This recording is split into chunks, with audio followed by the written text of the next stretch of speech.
Welcome to another episode of the Nashville Dads. This week we have on musician Mat Kearney. We talk about changing diapers, the relief of your kids getting more independent, strangers giving you advice in public, balancing creativity and parenting, and how we moved to Nashville. We really hope you enjoy the episode.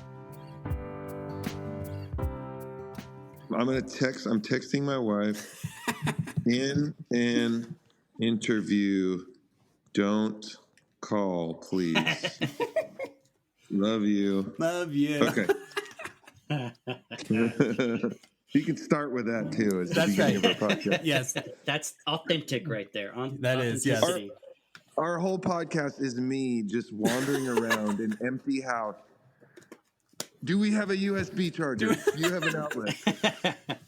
It's also, though, realistic because I think most of parenting is looking up and being like, oh, I have to problem solve for this real quick. What are you problem solving? Actually, didn't know it was a problem until 2 seconds ago. So I'm just going to think out loud and here we go. That is so much of being a parent. Like you're in these situations, you're like, okay, here we are. Me and my wife are on a date night and my daughter throws up in her hair as we walk in the door and you're like, I guess we're walking back out. You know, you just never thought you'd be in those circumstances, you know? Yeah. How are you with like vomit and body waste? Are you the type of person who gags when you see it? Or do you just kind of go like, oh, someone has to clean this up. I think it's me.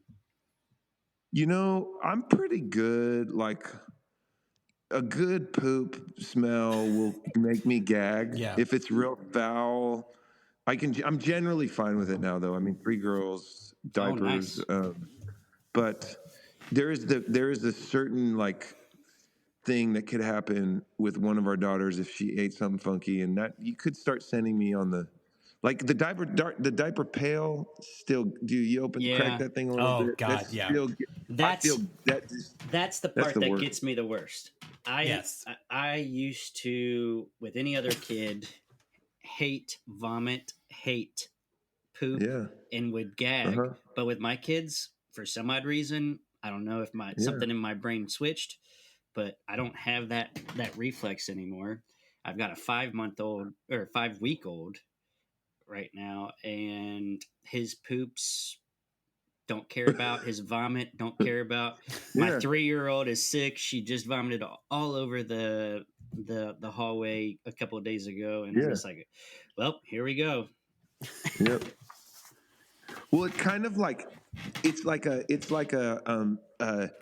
this like gradient of getting you used to it. It starts as like this like popcorny like light latte, and it just slowly gets more intense just as your tolerance towards like funk until like they're 3. My daughter's like just about to be potty trained, and I'm like, we're still doing this? Like this is funky. Like I'm dealing with like a grown person's like excrement right now. Dude, I don't know about you guys, but my 3-year-old, she poops like a grown man. Oh yeah, because they hold on to it, man. It's like that came out of you. Wow, you were waiting for that guy. Yep. Oh nope. Man. Wow. But the diaper bin or whatever is always like the most, because it's like, I think whenever you're changing a diaper, you're like, this is temporary.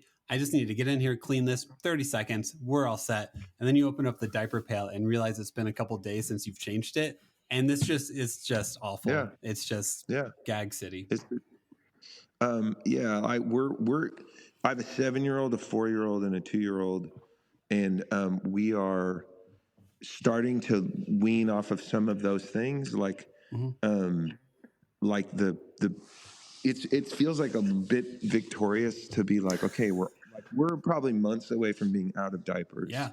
And like, you know, we're like, then there's like the sleeping through the night, and there is like these milestones that like I feel we're coming out of the fog, which is like, I don't care what anybody says when they're like, it gets harder or doesn't it get easier? Like, I don't believe them, because I'm like, a 3-year-old is like just so physically draining, and like you sleep deprived, and now our 7-year-old sleeps great through the night, you know, and it's like, of course she does. She's 7, but I just really, we're entering a milestone. I feel like we're getting close to where some of the like real baby things are starting to But all that to say, my buddy brought his diaper. He told me the other day, he's like, when he brought his diaper pail out to the trash and got to throw it away, it was like this victory as a parent.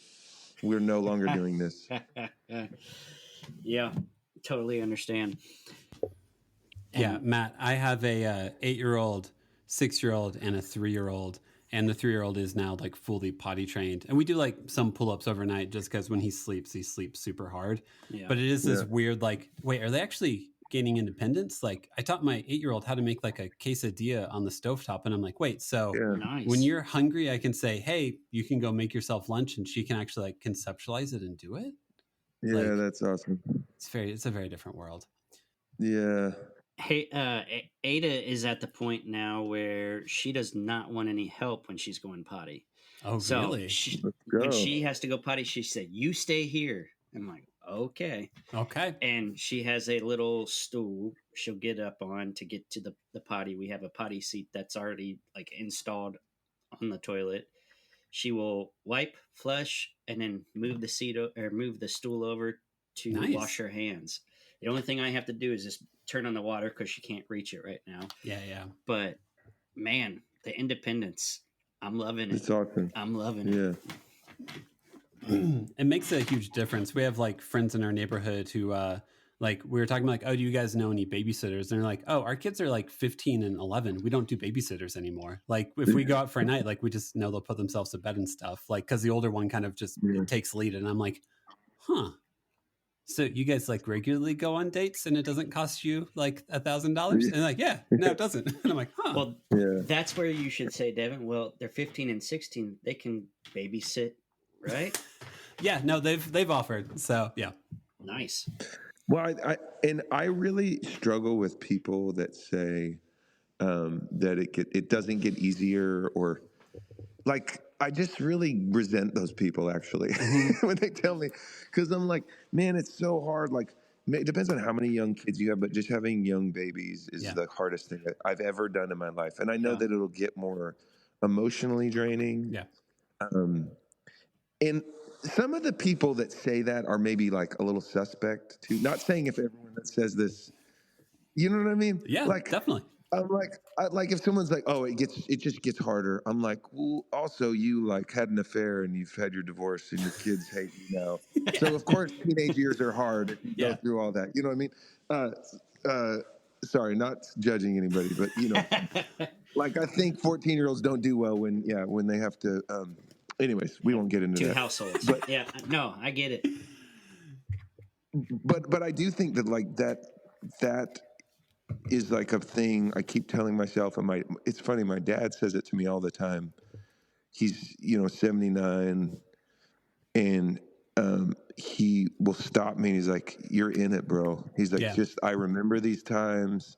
He's like, you're trying to build a career, trying to take care of little kids, and it's so full on. He's like, trust me, you're just like in it. Like he's always like, give your, like, usually he's telling me to like chill out on like me and Annie, my wife, just being like, guys, go easy on each other. This is a hard season of life. And it's so great, but it is the most draining season I've ever even considered. I never even thought, but I love it. It's not, I don't want to complain because it's such a beautiful season, but it is just a lot, Yeah. Well, I mean, like you're taking care of little humans who can't be independent for themselves. And up until you have a kid, like you hang out with people who know how to be independent. And like to go from like talking to a friend, like, what do you want for dinner tonight? And then like having discussion about it to like, all right, I'm responsible for every meal you eat for the next 15 to 16 years. Yeah. Familiarity like doesn't exist yet. So you're gaining all this familiarity of like, oh, this is how I take care of a little person. This is how I do this. And this is how I'm responsible for every second of I'm not good at being responsible for every second of my day, let alone like another person. Yeah. Totally. Yeah. And like every pair of pants, every sip of water they take comes through me. Yeah. It's crazy. Yep. You're like, dude, this is a lot of things. Can we, I was just going to say, Matt, Devin and I, before you got on, we were talking about our lives are really different as far as Devin is a stay-at-home dad. I run and operate and own or part owner of a landscape company in the Nashville area, and I am struggling with the having the two kids and the workload and trying to find that happy medium of work life balance. Oh man, yeah. With you as a musician, man, and you have 3 kids, that has to be really difficult finding that balance. And yeah, I'm just bad at one of them at all times. No. That's real. That's real. I feel that.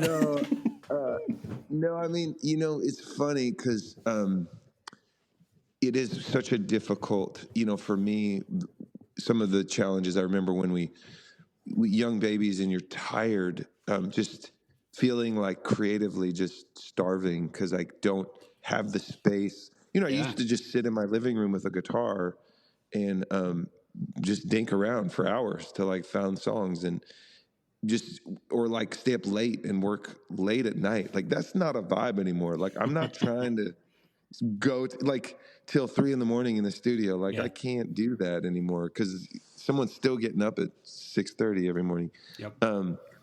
So I do think there's a lot more different things, but also on the flip side, it's like it's what I never saw coming was the growth it would bring in like right now. I don't have time to waste as an artist. Mm-hmm. Yeah. So in most of my best songs come when they happen fast and like I'm involved in a very visceral, real something I'm bleeding deeply. Like that's the best songs come through those moments and they come kind of fast. Even the best production that happens in tracks usually are like when the simplest track, like just the drum and the bass, there's not a lot going on and they're all working together and it's just this beautiful thing that feels way bigger than. Anyways, all that to say, where I used to like grind on things or go tirelessly, like I've kind of learned like, I don't have the time or space to do that. Like I have to be present and go for it. If it's not working, I just leave it and walk away, or I go on to something else and try that. And what it's done for me creatively has been unbelievable. It's like it really made me a more refined, efficient, kind of honed in artist, which I never would have done if I didn't have kids. Do you normally, when you record or track, do you do it at home or do you have like a studio space where you leave your house and go to it? Yeah, I have a studio at my house that I do more and more stuff. I worked with the guy Micah Talks in town and a buddy named Robert Marvin I've worked with historically a ton at his studio. So all depending on what we're doing, I'll bounce around. Sometimes we'll cut drums somewhere else but more and more I'm doing it at home, which is great because you cut the travel time out and you're just kind of. Micah Talks? Yeah, you know Micah Talks? Yeah, he went to our church. Wait, really? Yeah, I love that guy. Yeah, that is hilarious. He's the best dude ever. Like he's who I did a lot of my last record with, and him and a guy named Robert Marvin, who I moved out here with, would be the main kind of characters. Robert is the reason I'm in Nashville. We were just talking about it the other day. I was just starting to do music in Chico State University in California, and we were recording a few things when I would come home for Thanksgiving because he was in my hometown of Eugene, Oregon. Mm-hmm. And one summer he called me. He's like, "Hey man, I'm leaving Oregon. I'm driving to Nashville. If you help me drive across the country, I'll produce some of your songs when we get there." Oh, cool. So I was supposed to be out there for, I was supposed to be here for a month. And 20-something years later, I'm still here. Did you move out here like 2005, 2006 or so? No, it was like 2000. Oh, okay, cool. I just remember my freshman year of college, like I think I went to Belmont, and I feel like my entire freshman year dorm was obsessed with Nothing Left to Lose, and I feel like that was 2006 or so. It would feel like walking through the dorm, I was either hearing Continuum by John Mayer or Nothing Less Left to Lose, were like on play constantly on every floor. They 2000 moved here, worked with some kids in Franklin, was the soccer coach for a minute, and then did the Starbucks thing. Yep. and then banquet server at Opryland, which was like, you know, a thing. Yep. And then music was finally, by 2005, me and Robert made kind of an independent record, and that became Bullet, which then became Nothing Left to Lose, my first big release. But yeah, so you're correct. 2006 was when I would have showed up. But you had been here for a while, but you hadn't been seen yet. I was grinding with that fake tuxedo at Opryland. They had a one size all tuxedo that you would wear. It had like these like metal zipper clamp things on the sides and in the back. So and there was, I think there might have been two sizes, but it was basically one size. Yeah. So just everyone put on this big thing, and then you clamp down how small you wanted to make it. But it had to fit like the big old dudes and like the little and the girls. So the little girls just had so much extra clothing. Oh, dude. I mean, they were just the most ridiculous. And it was like a tuxedo. It was so hilarious. So that was my last job before this. That's awesome. When did you have your first kid, or what year? So me and my wife got married. Let's see. So 2010, we waited. I was touring a lot, like really hitting it then. I mean, it was like 250 shows, 300 a year. Cause it was, I'd met her just as Nothing Left to Lose had happened. Yeah. And we were like, you're just grinding. And so we kind of knew it was like, she was pretty animate when we met. Her parents had gotten a divorce, and one of the things her mom would always say is, "We got married too young. We had kids too young, or something." So she had this like knee-jerk reaction of like, "We are not having kids too early." So we waited about 5 years, and my first daughter was 2000, so she's 7. So whoever's good at math, 2017 or so.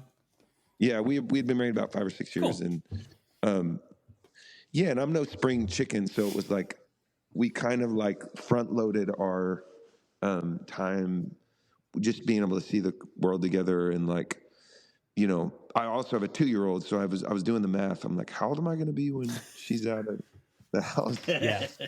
And my wife's like, well, we got to just play for years before. I'm like, yeah, but that's all gone now. I got nothing to look forward to. We did it all. Yes. Like, let's not talk about the chocolate cake we already ate. You know what I'm saying? Yeah. Like, it's like it is weird to do. I don't know if you call it like dad math or whatever, but like, yeah, Justin, you just had your second kid. You're 40. Do you do that math in your head of being like, all right, when this kid's 20, am I going to be 60? Yeah. Holy shit. No, I told myself that I never wanted to be like my dad, where my dad was 39 when he had me. I was an oopsie baby, but he was a lot older than all of my friends' dads. And I mean, hell, he's 78 now, so around the same as your dad, Matt. And I was like, I'm not going to do that. I'm going to have kids early. Yeah. And here I am, 40 with a 3-year-old and a 5-week-old. So 5-week-old. Wow. I didn't catch that before. Congrats, bro. Thank you. I am running on fumes and hopes and dreams right now. Bro, that's the wildest time. Like the early weeks, like 5 weeks is where it also kind of starts hitting you. Like the adrenaline's wearing off a little bit. You're like, yeah, it's real. That goes by so fast, though. It's crazy. Everyone says that, but it's like... It does. It does go fast. I mean, even with my 3-year-old, I'm like, holy crap, she's 3 already. Yeah. I still look at her as my baby. Yeah. And then she's doing all this stuff. She goes to daycare now, and I'm just like, wow, it goes by way too fast. I'm trying to soak up everything, but it's hard when you're so drained. Yep. I know. Dude, is there anything more frustrating than when you're like so tired and you go into like the coffee shop or Lady Bird or whatever with your kids, and there's the old lady and they're pulling each other's hair and you literally can't see straight. and there's like the grandparents that are like, oh, just soak it up. Yeah. Like it's not. How about I give them over to you and you soak it up?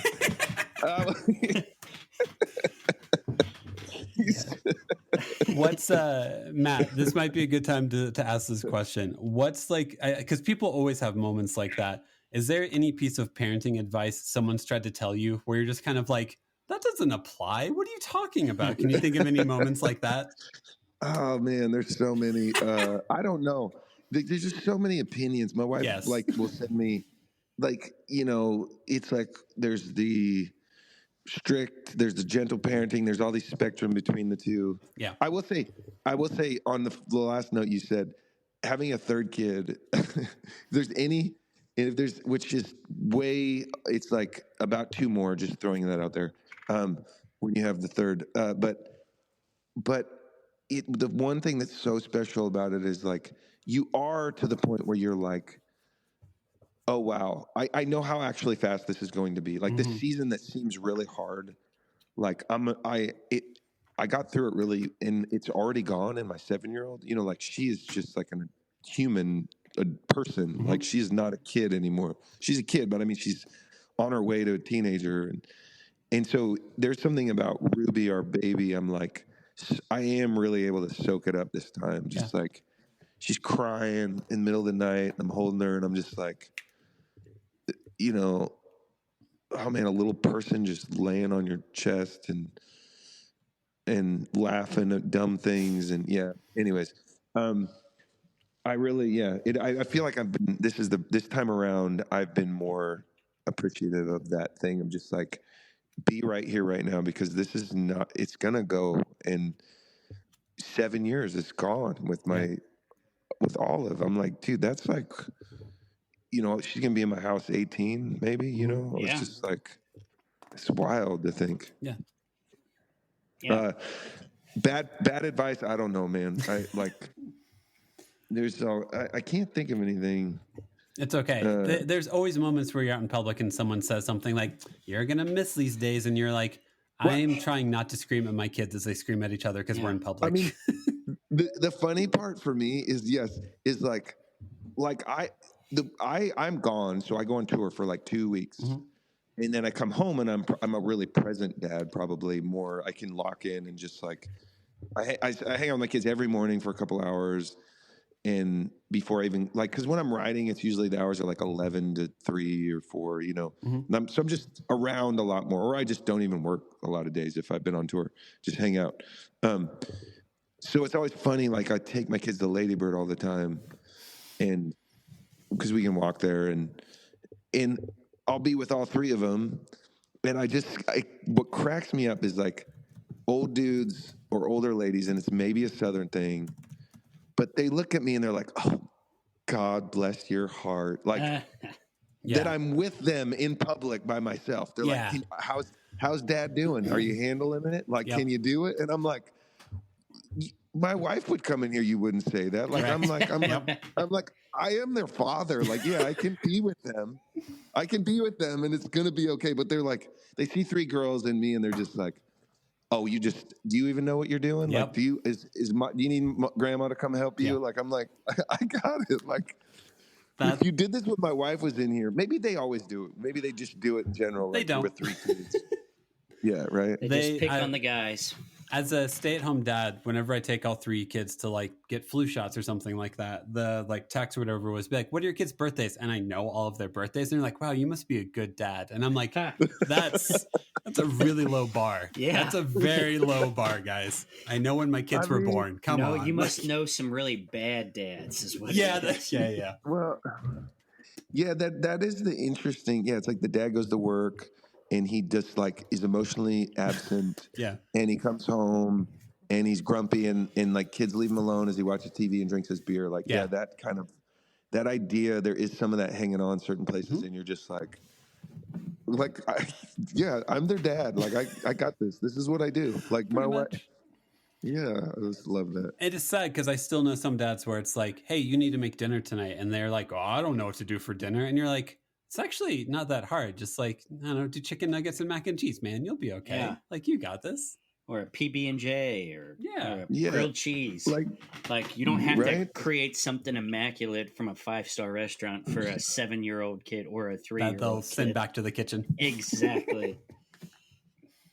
I mean, it's interesting you talk about that because like it's definitely, especially with like kind of traditional, maybe even kind of payment to women and men and gender roles, and like it's like this like dad goes, doesn't change diapers, doesn't do anything, and it's funny. Me and my wife's rhythm is a little more like that. It's like it's kind of like because I tour, I'm a real absent dad.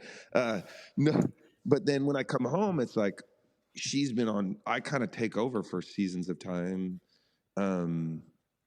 She may disagree with me when I say that, but you know, I don't know. It's interesting. My brother, same thing in his family. It's like he went through a season where he was home with them, and like there's something I don't know, man. I love it. I'm like they're just that's considered not something. I don't know. I just really that's out of the norm. It's out of the norm. Yeah, but it's like, yeah, I love being around them so much and doing stuff like that. I just can't. It seems so foreign to me, like that kind of old school attitude. I just don't understand it really. Well, it almost is like this really, in my opinion, really rude assumption that like as a dad, you didn't want the kids like to some extent. Cause like whenever I walk around with my kids, like it's cause I love them and I want to be around them. And that confuses people that a dad would want to be out with their kids. I'm like, so is the other option of this that like, what, of course I'm with my kids. I love them and like they're part of my family. What's the other side of this coin? It's something very negative and very mean that you're kind of assuming from most dads. Yeah, like I'm just here. No. I'm like you're like part reptilian that's just really good at this like one thing, and like it brings in the money and that's hilarious. Yep. Yeah. But Matt, how we end all of our episodes is we ask every guest the same 5 questions, and once Justin, it's not like rapid fire, you have a chance to think about it and stuff. And then once Justin has them pulled up, he will ask the first question. Yeah. For all 3 of your girls, did you have backup names for them? If so, what were they? We tested out a lot of names. No, I had backup names and my wife had backup names, but we didn't have any together. Gotcha. And Olive was always Olive. We knew as soon as we said it. I kind of like Sailor and Sawyer because that's my mom's maiden name. Nope, didn't land. Violet. We ended up with colors that are also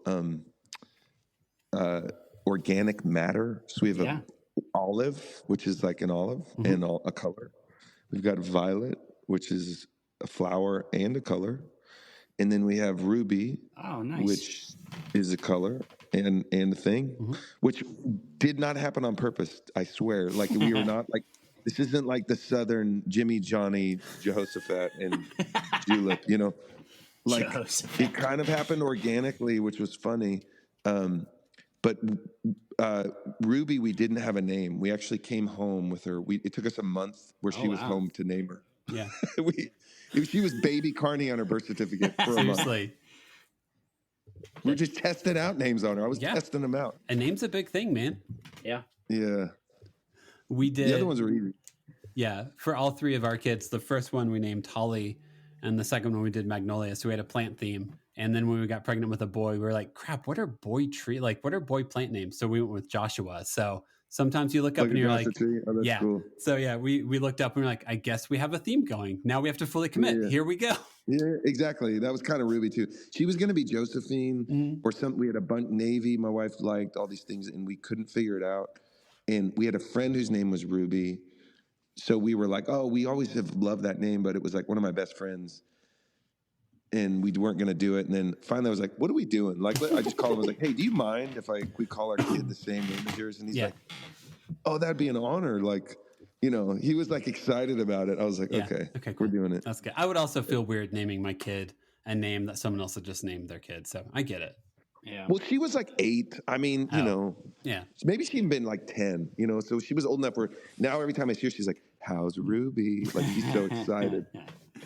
That's awesome. Next question. Do you have a favorite TV dad? Ooh, TV dad. Yeah. like a favorite in character or in entertainment? Ooh, you can choose. Whenever I say TV dad, which one? Like when I think of like who's like in your head when you envision a TV dad, who do you envision? This Is Us. The dude from This Is Us, whatever that one is. Oh, yeah. Oh, why can't I think of his name right now? Is it Jack? Yeah, sure, Jack. It sounds right. Jack or the old dude in Parenthood. Like Zeke. Did you ever watch Zeke, the guy that was also like the coach. Craig T. Nelson. Yeah, Craig T. Nelson, bro. I think I just love him, but he's so my dad. Like, really? Like just so sweet. Sometimes offensive. Yeah. Like doesn't care what's PC, but is like such a big heart that he like people don't hold him to it because he's just a lover of all people. Yeah, I love that guy in that show. I mean, the dad in Bluey's pretty legit. Yeah, Ben is always awesome. Yeah. All right, next question. Do you have a least favorite kids show that just drives you insane that your kids either watched or Coco Melon? Immediately, Melon. That was quick. I hate that show. It's so bad. It's like, it feels like when you put it on, you feel like you're damaging your children by allowing them to watch it. You are actually scientifically. Yes, you are damaging them. What you should be able to do is be able to just like block that. Just block the show on No, an ad. but I know. It's cousins. They're the root of all evil, you'll find. Oh. They just expose your kid, and then once they got it, they're true. that's what they want. You know what I'm saying? True. Our daughter is Ruby is so obsessed with the Grinch. It is insane. What? Like she literally, she's 2 years old, and she talks about it every moment of every day. Like she wants me to sing her the Grinch song when she goes to bed, which I don't even know what it is. So I just make up a song about a Grinch. And she only wants it over and over again. I start singing like I start singing, Silent Night or Jesus Loves Me or Twinkle Twinkle, and nope, the Grinch song. Just keep singing. I'm like, we're gonna sing this 5 times in a row. Yep. Made up song. Yep. Does she have a favorite like version of the Grinch? Does she do like the newer computer animated one, the old cartoon one, or has she even crossed into that world yet? I don't know. Is it bad that I don't even know? No, it's fine. That's probably good. That means she isn't constantly being like, I want the Jim Carrey Grinch like every day, No, it's not that one. It's a cartoon. I think it's the new cartoon. The one with Benedict Cumberbatch. Yep. Yeah. Yeah, I like that one too. That's a good one. And she wants the song, like the rap song with like Tyler the Creator. Like, you're a mean one, Mr. Grinch. I'm like, it's so like, you're a bad banana. I'm like, what is this? Why are you so obsessed with the shady character and the song that is describing her as a shady character? I love that there's a Tyler the Creator song you can actually play for your children, because I think there's only one. That might be the only Tyler the Creator song you can play for your kids. Totally. Next question, second to last one. Do you have a favorite kids toy or activity, like something your kids do where you enjoy doing it with them a lot? Again, another thing that they don't tell you is like there's a season of life where it gets easier because you have shared interests all of a sudden. Yeah. You're not just like stacking pieces of wood on like blocks and you're like, this is so fun. We watercolor a lot. Cool. Actually. And it's like I just do like these abstract watercolors. Oh, that's pretty cool. You buy the ones with all the millions of colors and all the browns. And I don't know why it's so fun for me, but we'll just sit there and paint. And I always do this kind of abstract style because I don't know. It's just easy to get a result quickly. Yeah. And then sometimes they'll join me and help me with the colors. And we just talk about like how it makes us feel and what the colors make us feel. And something about doing abstract too kind of blows their mind because they're like, wait, you just color in the lines, right? Mm-hmm. On the shape. I'm like, no, art is something totally different. Like you can, but art is also a lot of things, anyways. So I really enjoy it. We do that quite a lot. And that's with awesome. all 3 of your kids? Yeah, Ruby lasts about a minute. Sounds about right. Yeah. All right. Next question is, what is one moment in your kid's life you're most excited to be a part of? It can be with all 3 kids or just one in general. I've never thought about that. I don't know what the pinnacle would be.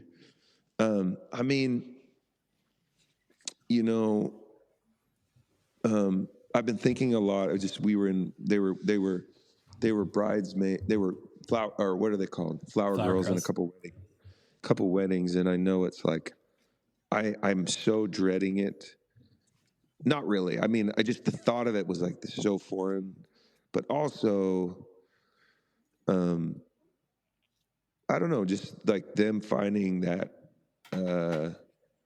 this is too early. My kids are little, but I just went there because you asked me, and I was thinking about it the other day, getting emotional that we were at a wedding, they're flower girls, and I was like, one day they're going to find someone that they really love and is like their best friend, and that's cool. Like I know I'm supposed to be freaked out by it as a dad, but like also you're just like, hopefully if I love them right and we do this right, like they have something really cool to try to look for as like a model of like, I kind of know what this should look like, you know? Yeah.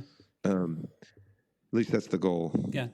I think the hope of like marriage for kids is like, or for my kids is like, I think they're awesome. I think they're fun. I think they're really cool to talk to. And my hope is that whenever they find someone to get married to, there's someone who like also thinks they're awesome, fun, and like really cool. And they can like help them become the next phase of whatever they need to be. So I think that's all the hope that goes into like your kids being married is like, I know you're awesome, and let's see how awesome you can become.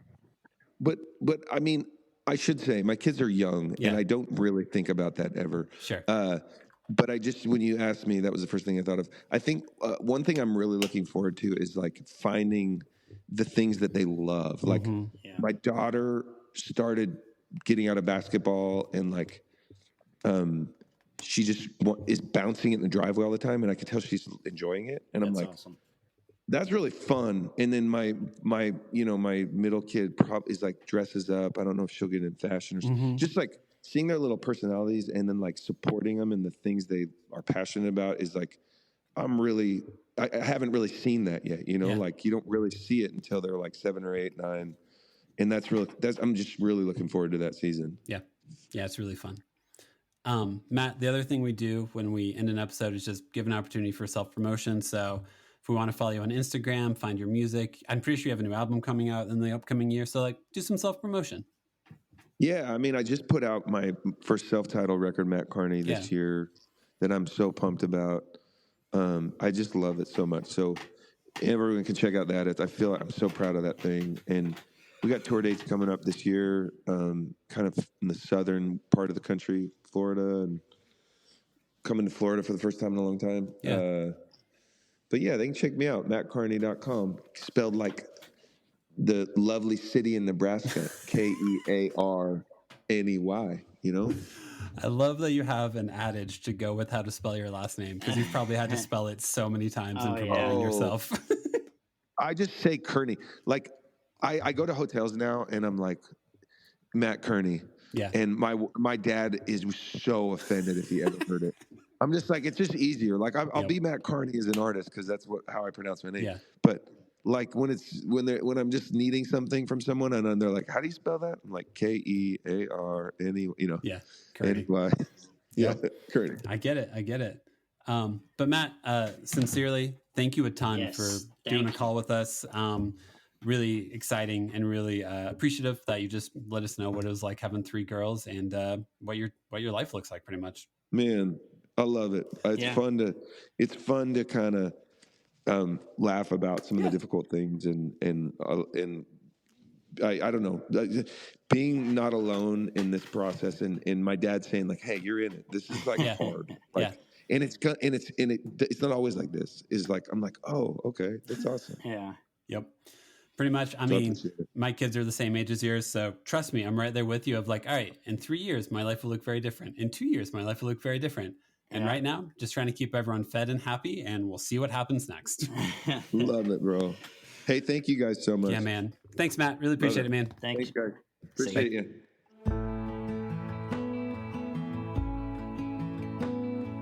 Thanks so much for listening. Please make sure to follow us on Instagram and Facebook at the Nashville Dads, and make sure to follow us on anywhere you find your podcast, and please give us a 5-star rating. And thank you to Matt Oakes for providing the music for the episode. Catch you next time.